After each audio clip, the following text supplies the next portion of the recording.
I am at a new school and have 3 minutes between periods to pray dhuhr. Is it permissible to pray 2 rak'ah qasr salah, or should I pray the regular 4 rak'ah? Bismillah ar-Rahman ar-Rahim. First and foremost, we say that the prayer is from the most important things that a Muslim must do in his daily life, rather in his entire life. The prayer is the second pillar of Al-Islam.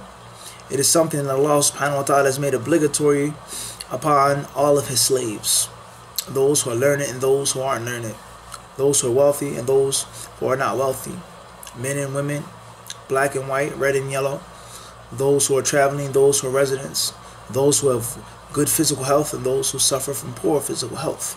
No matter what the case is, if you have your sense of awareness, your mental faculty, if you're in a sane state, then you must offer the prayer. There are so many different verses in the Quran al-Kareem and in the authentic hadith of the Prophet ﷺ that show us the importance of the prayer, its virtue, the severe sin and crime of those who do not perform it or those who waste it, the dispraise of those who stand lazily therein, and the list goes on.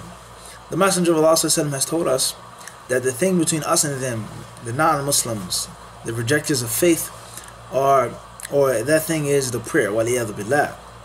So therefore, Allah Azza wa Jal, He tells us in Surah An-Nisa, speaking about the verse of that which the ulama of Islam call ayatul khawf, or salatul khawf, the prayer of fear.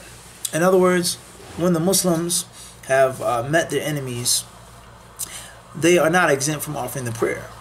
Allah Azza wa Jal tells them what to do, and He instructs them. One group of Muslims should stand in the front, while another group of Muslims offers the prayer in the back.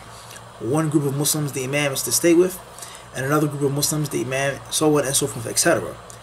The topic of our discussion here is not the rulings of the prayer of fear, but I'm trying to get to a point, and that is, after Allah Azza wa Jalla instructed the believers, instructed the Prophet ﷺ with regards to the prayer in this time of fear, He says, establish the prayer. When you feel safe, when you're at ease, when you have the ability, establish the prayer.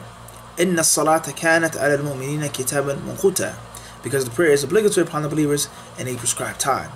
In other words, the believers, when they're doing such a serious act as fighting in Allah's cause, they are not exempt from offering the prayer in the proper manner, in the proper time. So therefore, if that's the case with regards to that verse, then what about when you're home, when you're not fighting in Allah subhanahu wa ta'ala's cause? The prayer is even more serious. Okay, so therefore, under any circumstance, is a believer allowed to shorten his prayers, and he's not a traveler? The only time in which you're allowed to shorten your prayers is when you are traveling. As for combining the prayers when you're not traveling, that's a different issue. Okay, that's a different issue that we're not getting into right now. But shortening them is from the specifics of the traveler.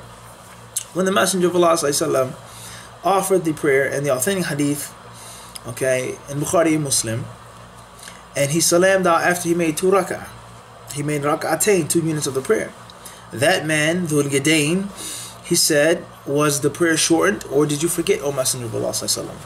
The Messenger ﷺ said, I didn't forget, nor was the prayer shortened. He says, rather you have, O Messenger of Allah.